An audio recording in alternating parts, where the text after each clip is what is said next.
Welcome to NSR news.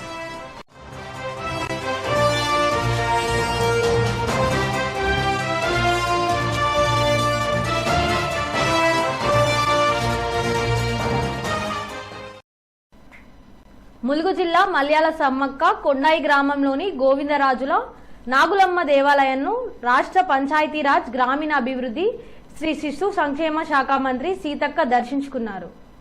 ఈ సందర్భంగా మంత్రి మాట్లాడుతూ మేడారం మహాజాతరకు అందరినీ మనస్ఫూర్తిగా ఆహ్వానం పలుకుతున్నామని ఆమె అన్నారు. 1 కోటి మందికి పైగా భక్తులు వచ్చే జన జాతరకు ప్రభుత్వం 105 కోట్ల రూపాయలు కేటాయించి సకల సౌకర్యాలు ఏర్పాటు చేయడం జరిగిందని ఆమె అన్నారు. భక్తులు అధిక సంఖ్యలో పాల్గొని జాతరను విజయవంతం చేయాలని కోరారు. జాతర పనుల విషయంలో నాణ్యత ప్రమాణాలు పాటిస్తూ పూర్తి చేయాలని, నాణ్యత లేకపోతే చర్యలు తప్పవని హెచ్చరించారు. క్వాలిటీ కంట్రోల్ చేసిన తర్వాతే బిల్లులు చెల్లింపులు జరుగుతాయని ఆమె తెలిపారు. వరదల సమయంలో కొండాయి, మల్యాల, దొడ్ల గ్రామాలు ముంపుకు గురి అయ్యాయి.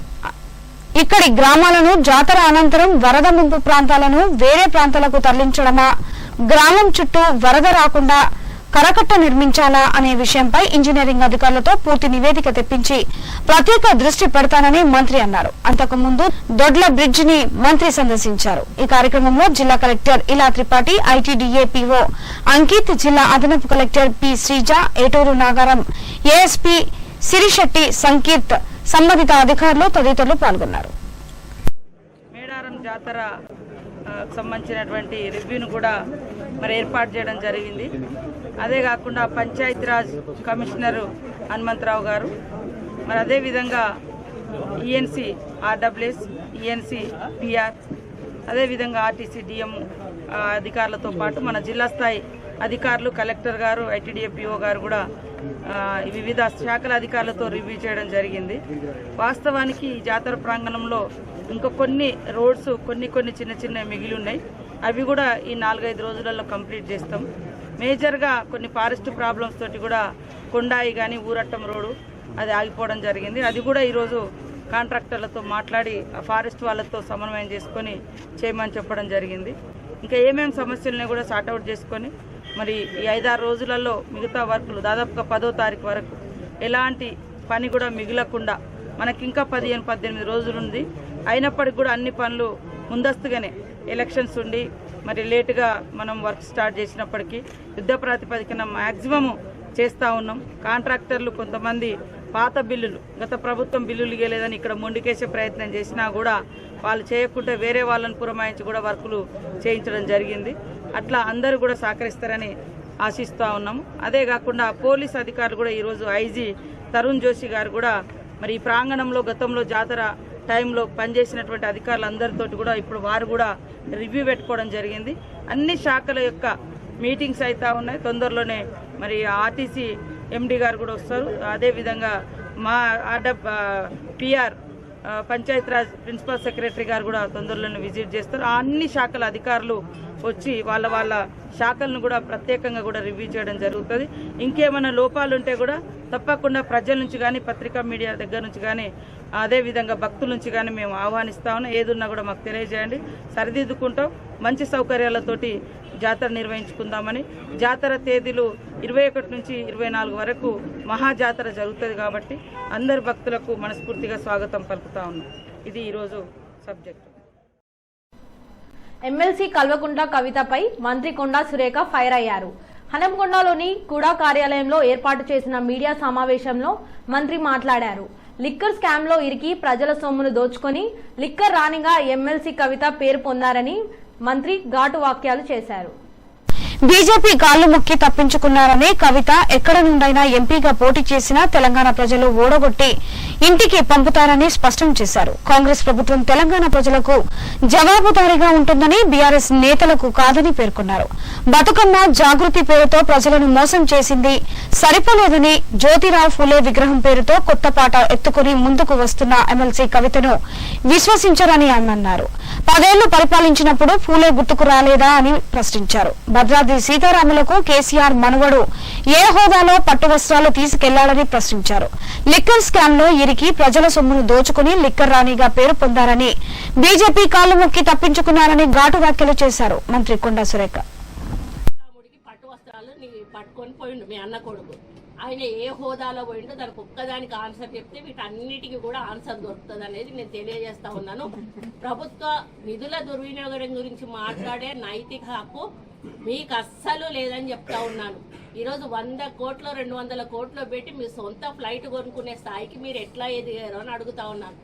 అమెరికాలో అంట్లు దోమికున్నటోళ్ళు వచ్చి ఈరోజు తెలంగాణ ప్రజల సొమ్మును దోసుకొని తిని కోట్ల రూపాయలు కోట్లకు పడగలెత్తి ఈరోజు ప్రజాధనాన్ని దుర్వినియోగం చేసింది మీరు కాదా అని చెప్పి అడుగుతా ఉన్నారు.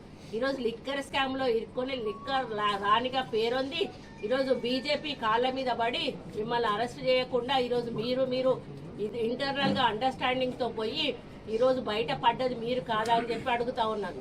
కాబట్టి కాంగ్రెస్ పార్టీని ఈరోజు ప్రజలు విశ్వసించారు, మిమ్మల్ని బీజేపీ పార్టీని నమ్మలేదు కాబట్టే మీరు చేసే మోసాలు గుర్తించారు, కాబట్టి మీరు చేస్తున్న ప్రజాధనం యొక్క దుర్వినియోగాన్ని గుర్తించారు, కాబట్టి పేదల గురించి పట్టించుకోవడం లేదు, కాబట్టి ఈరోజు పేదల పాలన అంటే కాంగ్రెస్ పార్టీ ద్వారానే అవుతుందని వాళ్ళు తెలుసుకున్నారు. కాబట్టి ఈరోజు కాంగ్రెస్ పార్టీని అధికారంలోకి తీసుకొచ్చారు. మళ్ళీ కూడా పార్లమెంట్ ఎన్నికలు రాబోతా ఉన్నాయి. నేను ఈ వేదిక మీద నుంచి కవిత గారిని చెప్తా ఉన్నాను, అమ్మ నిలబడు, మళ్ళా నిజామాబాద్ నుంచి నిలబడతావా, ఒకవేళ ఆడ ఓడిపోయినా అని చెప్పి భయపడి ఇంకో దగ్గర నుంచి నిలబడతావా, ఎక్కడి నుంచి నిలబడతావో నిలబడతా. ఈసారి నిన్ను కూడా ఖచ్చితంగా మళ్ళీ ఈ తెలంగాణ ప్రజలు ఓడగొడతారు. మా మీద కామెంట్స్ చేసే ముందు ఒక్కసారి మీ వెనక్కి తిరిగి మీ వీపు మీరు చూసుకుంటే బాగుంటుంది. ఎందుకంటే మీరు ఎన్ని చేశారో ప్రజలకు తెలియకుండా మాకంటే ఎక్కువ మీకే తెలుసు, కాబట్టి మీకు మాట్లాడే హక్కు లేదు. దయచేసి దయ్యాలు వేదాలు వల్లించినట్టుగా ఉంది మీరు మాట్లాడితే.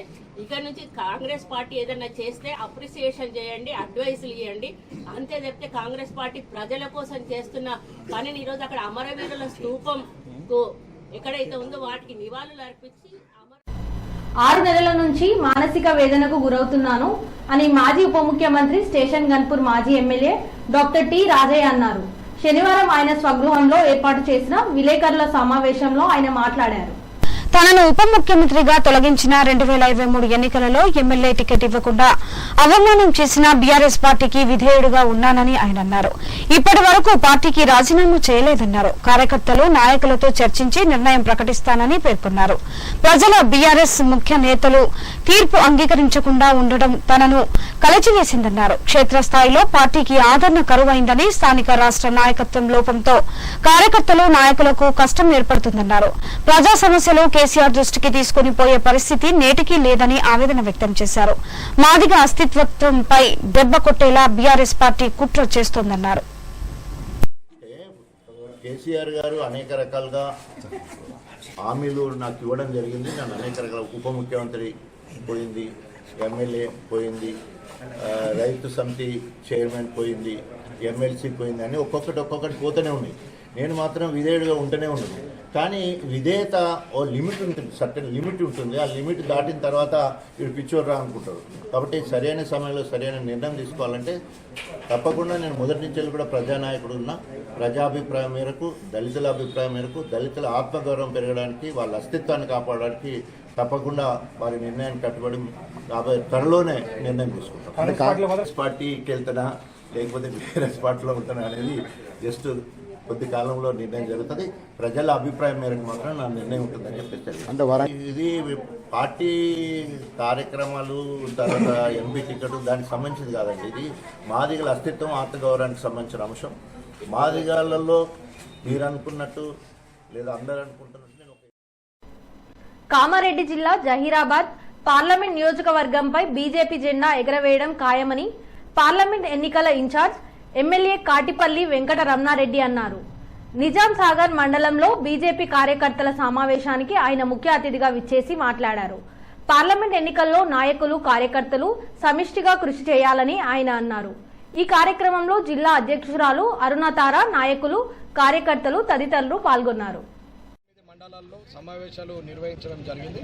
ఈరోజు జుక్కల్ నియోజకవర్గం స్టార్ట్ చేయడం జరిగింది. దానిలో భాగంగా నిజాం సాగర్ మండలంలో కార్యకర్తల సమావేశం జరిగింది. సుమారు 100-110 మంది కార్యకర్తలు సమావేశం జరగడం జరిగింది. రానున్న కాలంలో జైరాబాద్ ఎంపీ మొట్టమొదటి సీటుగా ఈ తెలంగాణ నుంచి జైరాబాద్ సీటును మొట్టమొదటిగా మోడీ గారికి మేము జైరాబాద్ని గెలిపించి అంకితం చేస్తున్నాం. ఇది నిజం. ఎట్టి పరిస్థితుల్లో జైరాబాద్ గెలుస్తున్నది. కాబట్టి యావత్ కార్యకర్తలందరూ సన్నద్ధమై భారతదేశంలో మోడీ గారికి ఉన్నటువంటి అభిమానులు, ధార్మిక సంస్థలు, హిందూ సంస్థలు, అట్లాగే అందరూ కూడా ఇవాళ భారతదేశ రక్షణ కోసం, దేశ భవిష్యత్తు కోసం ఆలోచించే ప్రతి ఒక్కరు కానీ, యువకులు కానీ ప్రతి ఒక్కరూ ఇవాళ భారతీయ జనతా పార్టీకి ఓటేసి గెలిపియాలి. అలాగే మోడీ గారిని ఈసారి అబ్కా బార్ 400 కే పార్ అని చెప్పి ఈసారి నినాదంతో ముందుకెళ్తున్నాం. భారతీయ జనతా పార్టీ ఈ జైరాబాద్లో విజయడంక మోగిస్తుంది.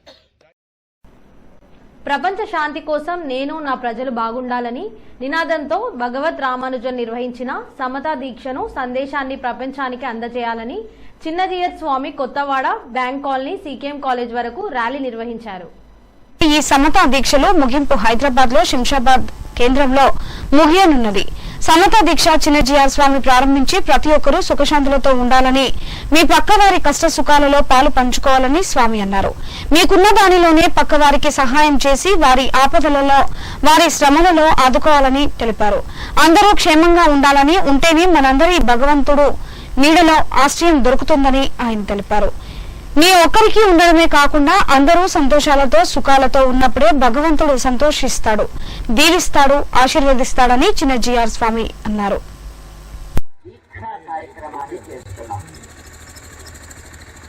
ఏమిటి సమత, ఎందుకు ఈ సమత అని చాలా మందికి మనసులో సందేహం ఉంటుంది.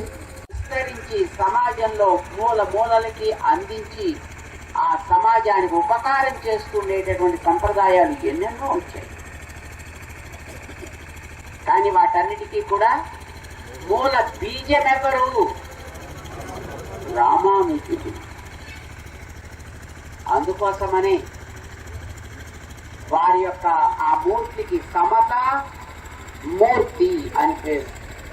ఆ సమతా స్ఫూర్తి మనందరిలో కూడా కలగడం కోసమని వారికి సమతా కుంభ్ అనే పేరుతోటి వార్షిక ఉత్సవం జరుగుతోంది ఫిబ్రవరి 20 నుంచి.